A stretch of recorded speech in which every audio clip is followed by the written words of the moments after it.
तो हेलो बच्चों, स्वागत है आपका हमारे इस खास वीडियो में। तो इस वीडियो में हम लोग बात करने वाले हैं नीट 2023 में मॉडर्न फिजिक्स में आए हुए 5 में से 4 सवाल। पांचों क्यों नहीं कराएगा? देखिए, बात ऐसी है कि जो 5वां सवाल है हमारा, वो रेडियो एक्टिव टॉपिक का पार्ट है, जो हाल ही में नीट के सिलेबस से रिड्यूस कर दिया गया है, मेंशन नहीं है। तो उस सवाल को हम यहाँ पे नहीं कराने वाले, ठीक है। हालांकि वैसे सवाल आपको केमिस्ट्री में, केमिकल काइनेटिक में देखने को मिलेगा, ठीक है। फिलहाल हम बात कर रहे हैं फिजिक्स की, तो फिजिक्स की बात कर, केमिस्ट्री मत डाल, ठीक है। और साथ में साथ लगे हाथ हम सेमीकंडक्टर के भी 3 सवाल निपटाने वाले हैं, जिसमें 2 थ्योरी बेस और 1 लॉजिक गेट पे था। तो मोटी मोटी बात करें तो इस वीडियो में हम लोग 7 क्वेश्चन करने वाले हैं, 4 मॉडर्न फिजिक्स से और 3 सेमीकंडक्टर से। तो बकवास मत कर, क्वेश्चन का पहले वो लाइन हो जाए कि जैसे ही कोई क्वेश्चन आपकी नजरों के सामने आएगा, आपको वीडियो को करना है पॉज और क्वेश्चन को खुद से करना है अटेम्प्ट, और उसके बाद ही आप हमारे सॉल्यूशन की ओर अग्रसर करेंगे। तो पहला क्वेश्चन ये रहा, टिमटिमाता हुआ, क्या कह रहा है? The radius of the innermost orbit of hydrogen atom is इतना। अच्छा, what is the radius of the third allowed orbit of hydrogen atom? ओ समझ गए रेडियस से। देखिए, पहले सुन लीजिए इंपॉर्टेंट बात, जितने भी रेशियो वाले क्वेश्चन होते हैं, रेडियस का हो गया, वेलोसिटी का हो गया, एनर्जी का हो गया, टाइम का हो गया, एंगुलर फ्रीक्वेंसी, इसके क्वेश्चन अक्सर एग्जामों में आते रहते हैं, रेशियो वाले बेस क्वेश्चन। तो प्लीज इसको बाय हार्ट याद कर लीजिएगा फॉर्मूला इसके, ठीक है ना। अक्सर आते हैं, by chance, by default physics में नहीं देखने को मिले तो केमिस्ट्री में एटॉमिक स्ट्रक्चर से जरूर देखने को मिलेगा। तो पहला क्वेश्चन यही रहा, क्या है? रेडियस पे बेस है। तो एक फॉर्मूला हम आपको अभी दिखा देते हैं। तो रेडियस का जो फॉर्मूला होता है, radius of the nth orbit, क्या होता है बाबू? रेडियस ऑफ nth ऑर्बिट का जो फॉर्मूला होता है वो होता है 0.53 into n square by Z, angstrom. Angstrom. अगर ये होगा तो ये होगा, ठीक है ना, याद रखें। 0.53 into n square by Z in angstrom, ठीक है। बस कौन सी पूछ रहा है? Third orbit. तो n की जगह 3 पुट करने का तो करना, 3 का स्क्वायर अपॉन जेड, हाइड्रोजन है, जेड की वैल्यू क्या हो जाएगी? 1। तो 0.53 इंटू 3 का स्क्वायर 9 होता है, बच्चा जानता है। तो 9 तिहाई 27 के 2, 9 पचे 45, 2 47 के 4, 9 0 0 और 4 हो गया, 2 डिजिट बाद पॉइंट, एंगस्ट्रॉम। कोई मैच किया क्या? हाँ, ठीक है। पहली लाइन बकवास थी। देखिए, पहली लाइन में हम आपको बताए थे, ये जो वैल्यू होती है ये इसको हम लोग प्यार से बोहर रेडियस भी बोलते हैं। Bohr radius. तो आपको कहीं क्वेश्चन में बोहर रेडियस भी देखने को मिल सकता है। बोहर रेडियस किसे कहते हैं? जब n की वैल्यू 1 हो जाए, z की वैल्यू 1 हो जाए, जो आंसर आता है वो आता है हमारा 0.53 एंगस्ट्रॉम। उसको हम लोग प्यार से, दुलार से बोहर रेडियस बोलते हैं, फिजिक्स में, इवन तो केमिस्ट्री में भी, ठीक है। आई होप आपको इसका सॉल्यूशन समझ में आया होगा। पिद्दी क्वेश्चन, फॉर्मूला बेस्ड क्वेश्चन, इसको बाय हार्ट याद कर लीजिएगा, फिर से आपको देखने को मिल सकता है, ठीक है। बहुत बढ़िया।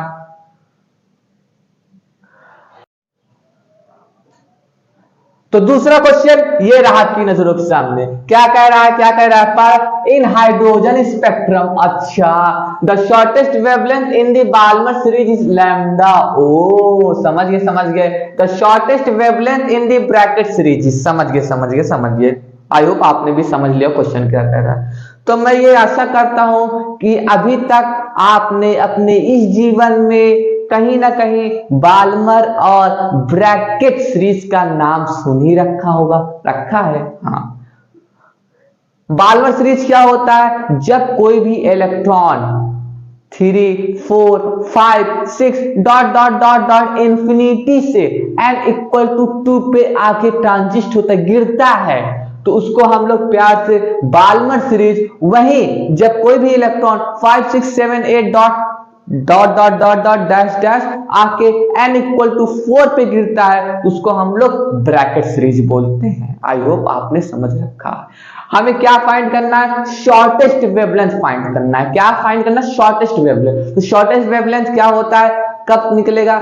जब इलेक्ट्रॉन n=इंफिनिटी से n=2 पे गिरेगा, तो वो शॉर्टेस्ट वेवलेंथ होगा बाल्मर सीरीज के लिए। और वहीं जब इलेक्ट्रॉन इंफिनिटी से n=4 पे गिरेगा, वो शॉर्टेस्ट वेवलेंथ होगा ब्रैकेट सीरीज के लिए। कुछ लोग इसमें कंफ्यूज होते हैं, वो सोचते हैं कि जब n=3 से n=2 पे इलेक्ट्रॉन गिरेगा तो वो शॉर्टेस्ट वेवलेंथ होगी बाल्मर सीरीज के लिए। नहीं प्रभु नहीं, वो गलती है। वो आपको दिखने में ऐसा लगता है लेकिन असल में होता नहीं है।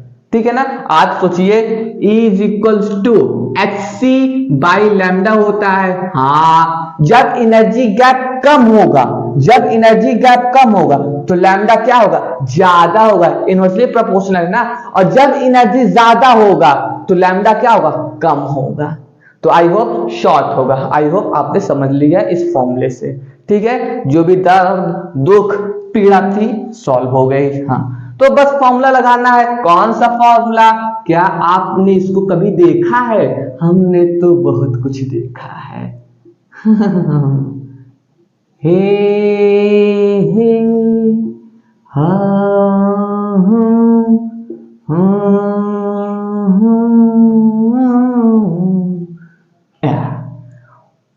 देखा? आर रेडबर्ग कांस्टेंट होता है, जेड एटॉमिक नंबर होता है। यहाँ पे हाइड्रोजन है तो यहाँ पे 1 पुट करने का और इसको हटा देने का। ठीक है, अब बाल्मर सीरीज के लिए शॉर्टेस्ट वेवलेंथ पूछा है। शॉर्टेस्ट वेवलेंथ पूछा है तो इंफिनिटी से 2 पे कुदाने का। ठीक है, कुदा दे तो 1 बाई कितना है? Lambda = r। हाँ, किस पे गिरेगा?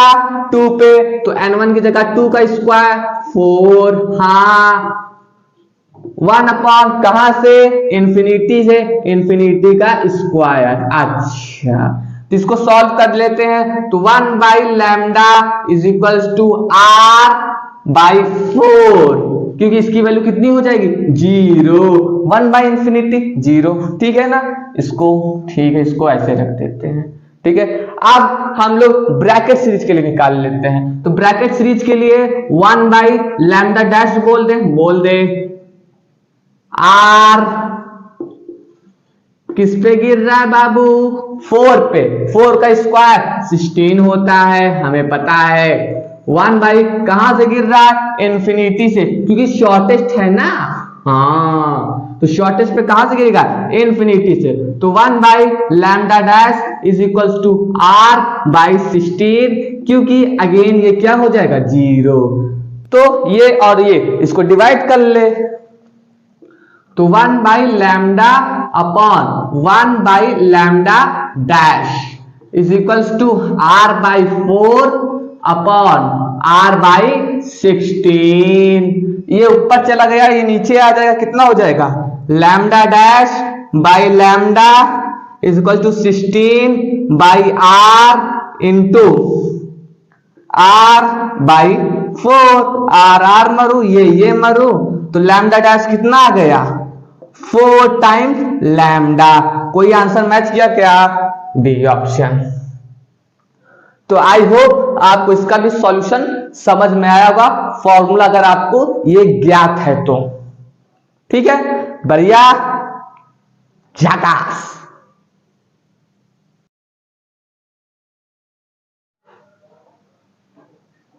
तो चौथा क्वेश्चन ये रहा हमारे नजरों के सामने, क्या कह रहा है देखिए, the minimum wavelength of X ray produce by an electron accelerated through a potential difference of v volt is proportional to, oh my god, हाथ ही मचा दे। आप सभी को पता होगा सिंपल सा कि hc by lambda is equals to E V होता है। हाँ बस क्या करना है, लैम्डा को उधर लेके जाते हैं तो H C by E V is equals to lambda, ठीक है, यानी lambda H C by A तो कांस्टेंट है, यानी lambda is directly proportional to 1 by V, option number C. I hope आपको ये तो समझ में आया ही होगा। Again formula based question.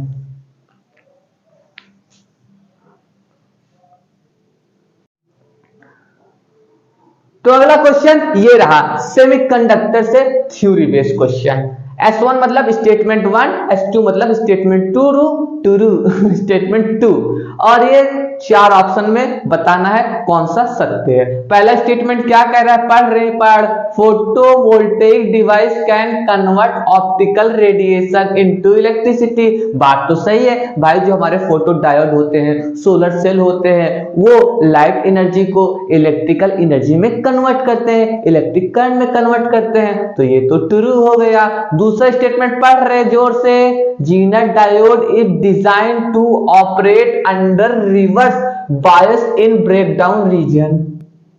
ये भी तो सत्य है, हमें पता है, तभी तो वोल्टेज रेगुलेटर के जैसा हम यूज करते हैं, स्टेबलाइजर यूज करते हैं, तो ये भी बात सत्य है। कौन सा सही है, कौन सा सही, ऑप्शन नंबर डी, स्टेटमेंट 1 भी ट्रू, स्टेटमेंट 2 भी ट्रू। टुरु टुरु टुरु टुरु कैसे करूं मैं। तो अगला क्वेश्चन ये रहा, again theory based question, conceptual based question. क्या कह रहा है, a full wave rectifier consists of PN junction diode. अच्छा समझ गए। आ सेंटर ट्रैप ट्रांसफार्मर, ओ and capacitor and a load resistance. अच्छा समझ गए।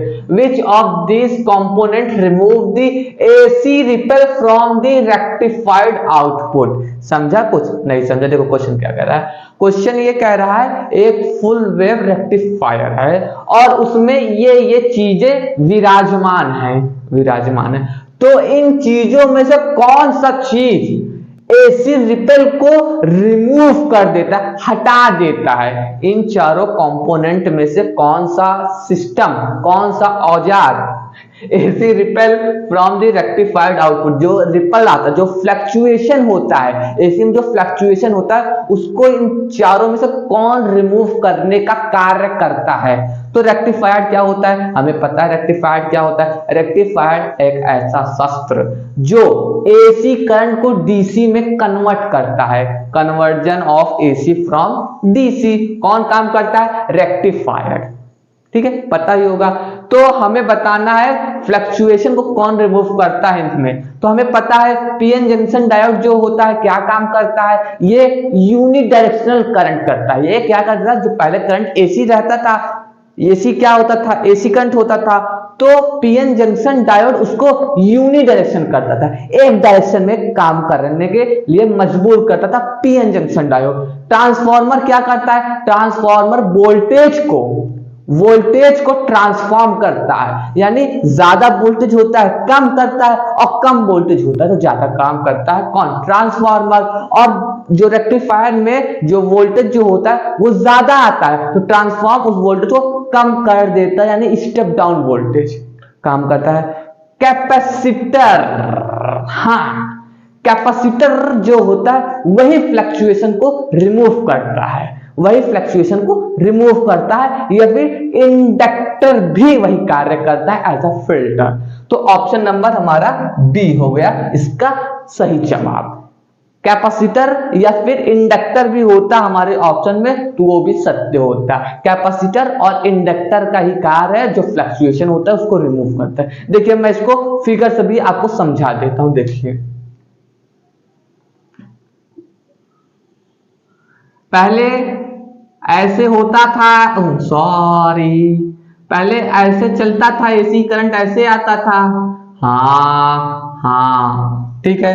अब पीएन जंक्शन जो होगा, जो पीएन जंक्शन काम करेगा, ये जो नेगेटिव पार्ट है इसको क्या कर देगा, एक डायरेक्शन में कर देगा, यूनि डायरेक्शन, ऐसे ऐसे ऐसे। ठीक है, बहुत बढ़िया। अब सुनिएगा सुनिएगा, ट्रांसफॉर्मर जो होगा इसको वोल्टेज जो हाई है उसको कम कर देगा, ऐसे कर देगा, कम कम कर। ठीक है, इसको आप क्या कर सकते हैं, हम रिमूव कर सकते हैं। हाँ हाँ, तो कुल मिला के ऐसे बन गया, कैसे, ऐसे। ठीक है, ऐसे देखिए फ्लक्चुएशन हो रहा है, फ्लक्चुएशन हो रहा है। आप जैसे कैपेसिटर या इंडक्टर लगा देते हैं वो कुछ ऐसे हो जाता है, कैसे हो जाता है, ऐसे हो जाता है कैपेसिटर और इंडक्टर लगाने के बाद। आई होप आपको इसका भी सॉल्यूशन समझ में आया होगा। सिंपल थ्योरी बेस्ड क्वेश्चन है ये। ठीक है, बढ़िया। इंडक्टर भी होता इसमें तो वो भी सत्य जवाब होता।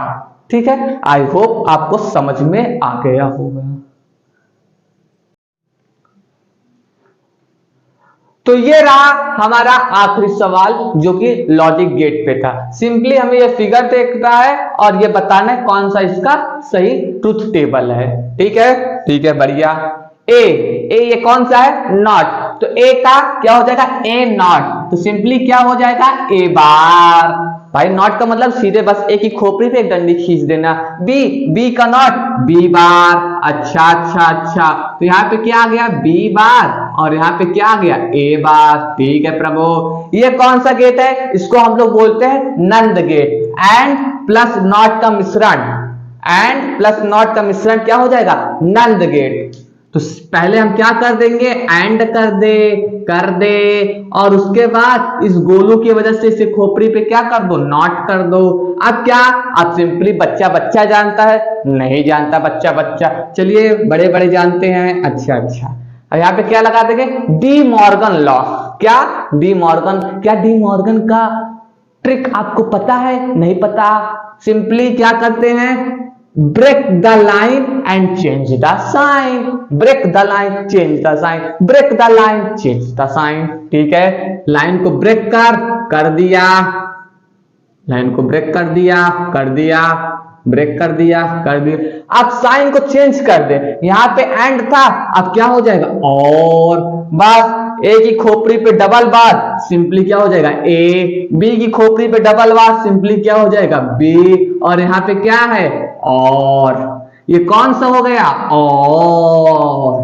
कौन सा गेट, और गेट। और गेट क्या हो जाता है, जब कोई एक हो, कोई भी एक हो तो एक हो जाता है। 0 0 1 हो ही नहीं सकता, 0 0 0 बिल्कुल 0 0 1 हो ही नहीं सकता। कोई भी एक हो तो एक आ जाएगा, एक ऑप्शन नंबर बी। तो आई होप आपको इसका सॉल्यूशन समझ में आया होगा। सिंपली ये क्या था, और गेट, और गेट हमें चेक करना आता है जब दोनों में से कोई भी एक हो तो आंसर एक आ जाएगा। ठीक है, चलिए, तो इसी के साथ हमने सेमीकंडक्टर और मॉडर्न फिजिक्स दोनों को देख लिया। ऐसे ही क्वेश्चन के साथ हम आते रहेंगे, आपसे मुलाकात करते रहेंगे। तब तक के लिए पढ़ते रहिए। All the very best.